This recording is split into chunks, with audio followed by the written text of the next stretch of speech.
Hello friends, welcome back to my channel. বন্ধুরা, আজকে দীঘা ভ্রমণের আমার তৃতীয় দিন। আজকে তৃতীয় দিনে বিকেলবেলাতে চলে আসলাম নিউ দীঘা বিচে। এখানে আপনারা দেখতে পাচ্ছেন অনেক লোকজন যারা দীঘা বিচের সামুদ্রিক ঢেউকে উপভোগ করছেন।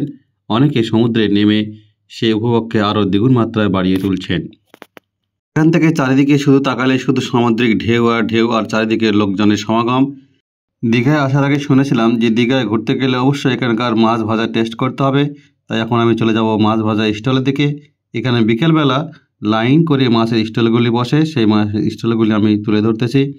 এখানে এই স্টলগুলি দেখতে পাচ্ছেন গলদা চিংড়ি, ভেটকি, পমফ্রেট, বাংলা, কাঁকড়া, জেলিফিশ, বিভিন্ন ধরনের মাছ কিন্তু সাজানো রয়েছে। একটির পর একটি স্টলে আমি নিয়ে যাচ্ছি।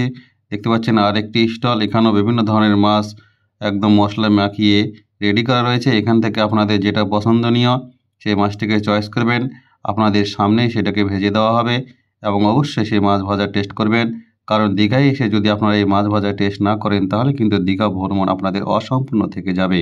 এবার মাছ ভাজার টেস্ট উপভোগ করার জন্য আমরা তিনজনে 3টে বাংলা মাছ এবং 1 প্লেট গলদা চিংড়ি অর্ডার দিলাম।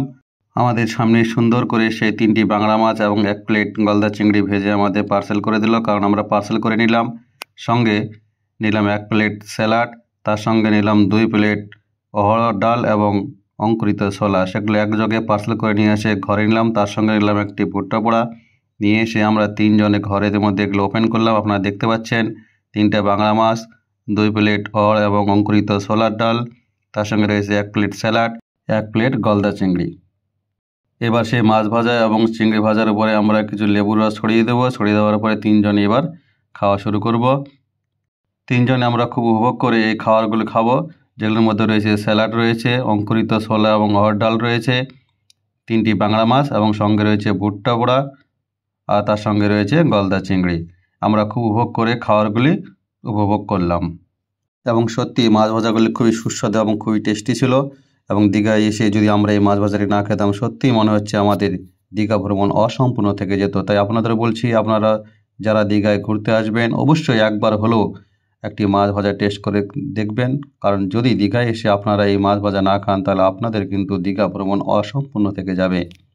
তাহলে বন্ধুরা, বেশি কথা না বাড়িয়ে আজকের মতো এই ছোটো ভিডিওটি এখানেই শেষ করলাম। তবে ভিডিওটিকে ভালো লেগে থাকলে অবশ্যই ভিডিওটিকে বেশি বেশি করে লাইক এবং শেয়ার করবেন, যাতে সকল বন্ধুবান্ধবের কাছে ভিডিওটি পৌঁছে যায়।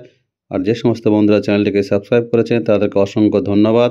আর যারা এখনও সাবস্ক্রাইব করেনি তাদেরকে অনুরোধ করব, এরকম নিত্য নতুন আপডেট পেতে অবশ্যই চ্যানেলটিকে সাবস্ক্রাইব করে পাশে থাকা বেল ঘন্টাটিকে বাজিয়ে দিবেন। সবাই ভালো থাকবেন, সুস্থ থাকবেন। পরবর্তী ভিডিও নিয়ে আবার হাজির হব।